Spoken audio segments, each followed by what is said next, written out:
Hello everyone, alors je fais cette vidéo pour vous présenter le travail de la semaine, mais d'abord je vais vous présenter quelques informations que j'ai au 2 mai, donc qui sont un peu différentes de celles de la semaine dernière parce que les informations ont changé et donc changeront encore probablement dans les jours à venir. Donc voilà, tout ce que je vous dis est à prendre avec des pincettes, hein. L'information change tous les jours, donc c'est vraiment les informations que j'ai au jour le jour. Donc le retour au collège est de moins en moins certain. Comme vous avez pu le voir aux informations peut-être, pour vous les quatrièmes, vous n'allez pas reprendre au mois de mai, c'est certain. Il y aura réévaluation de la situation au début du mois de juin. Donc on verra par la suite comment ça se passe, s'il y a un retour au collège. Et dans notre région particulièrement, c'est pas du tout certain. Donc on continue les cours à distance. Par rapport aux cours à distance, il y a l'investissement qui est en baisse.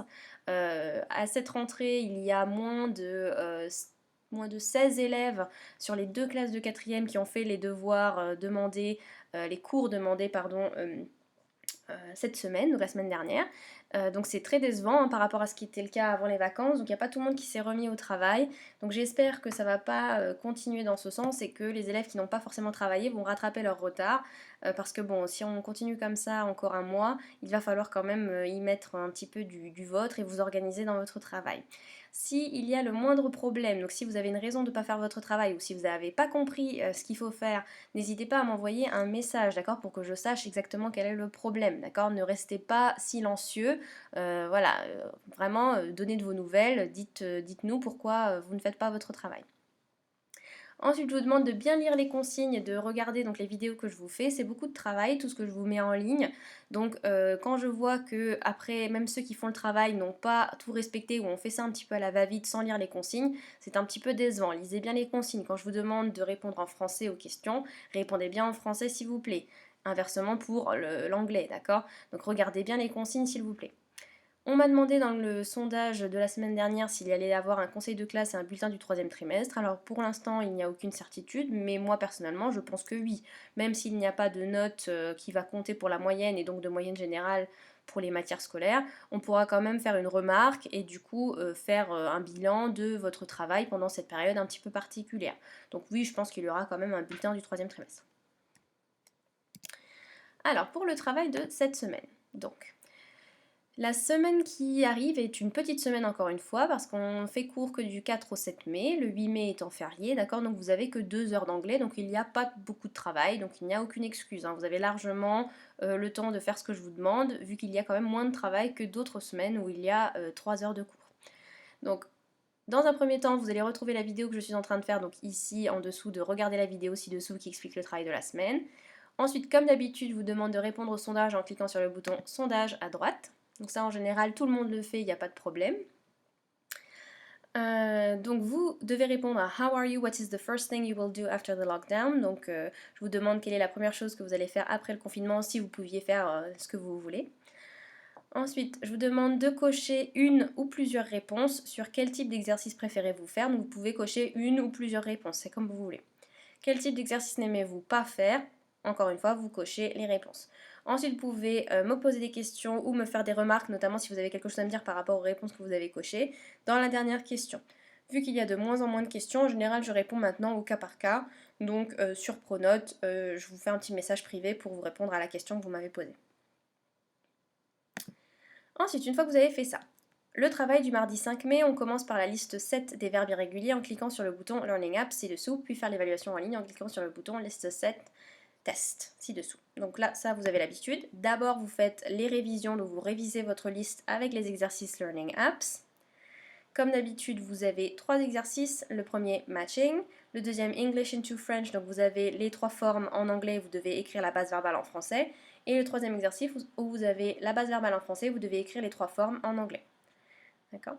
Donc une fois que vous avez bien révisé, vous fermez tout et vous vous auto-évaluez. Donc vous, de vous-même, vous vous dites que vous fermez tous les cahiers et que vous vous testez réellement sur cette liste que vous avez révisée. D'accord? Comme d'habitude, vous mettez votre nom et prénom. Vous répondez ici, donc English into French, donc vous avez les 3 formes en anglais, vous devez écrire la base verbale en français. Quand vous avez la base verbale en français ici, vous devez écrire les 3 formes en anglais. Idéalement, vous allez séparer vos formes, donc avec un tiret, d'accord, et un espace. d'accord, pour que le logiciel il puisse bien comprendre quelle réponse vous voulez donner, d'accord, et comme ça vous aurez le nombre de points qui va s'attribuer correctement. En tout cas, quand vous mettez afficher la note, ce qui est important, c'est de regarder la correction, d'accord, donc vous allez envoyer votre questionnaire, ensuite il y a un petit bouton qui s'affiche avec afficher la note, regardez la note, d'accord, mais c'est pas le plus important, d'accord, regardez bien la correction, regardez si vous avez eu juste ou faux, c'est vraiment ça qui est utile. Ensuite, une fois que vous avez fait le travail sur les verbes irréguliers, je vous demande d'écrire les leçons suivantes dans le cahier qui servent de correction aux exercices de la semaine dernière. Collez le document sur Lawrence Reed donné en classe. Donc vous avez une première leçon ici donc, qui sert de correction aux 5 phrases que vous deviez écrire sur la chambre de Paul. Vous pouvez remarquer que moi j'ai utilisé bien les 3 expressions has been, has traveled et has gone pour pouvoir varier pour dire à voyager. D'accord, c'est les 3 expressions qu'on peut dire pour traduire à voyager.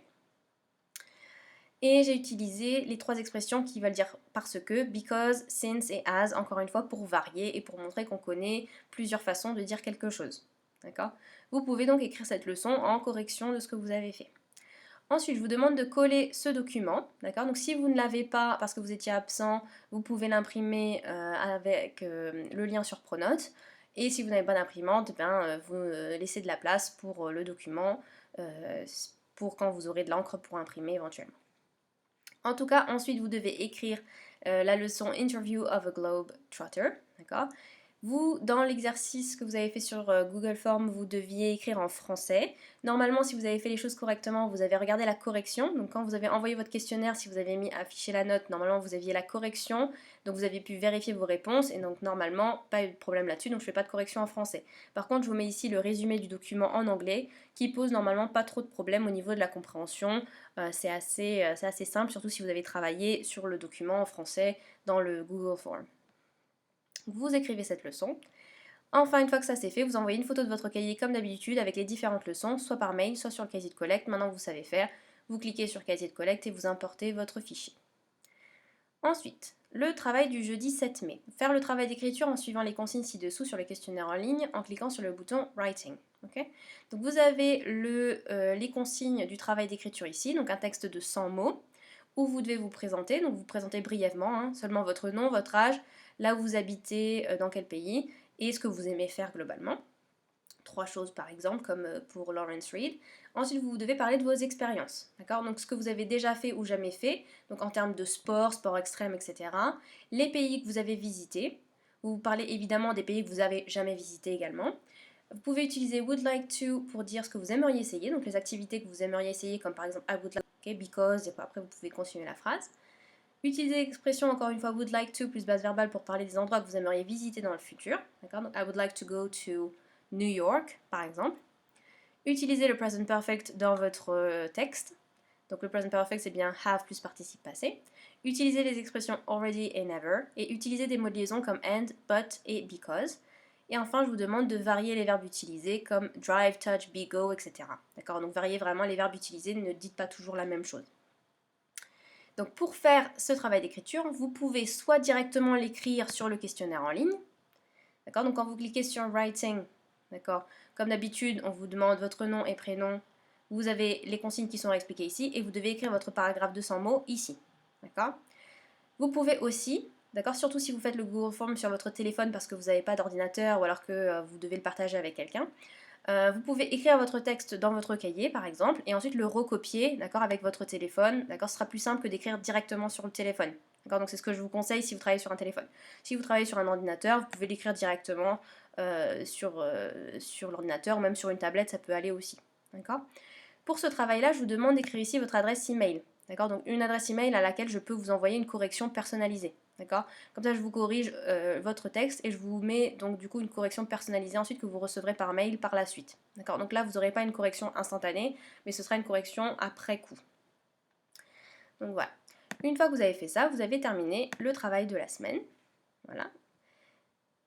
Et donc voilà, je finis en remerciant tous ceux qui travaillent encore très sérieusement et qui font tout ce que je leur demande dans les délais impartis.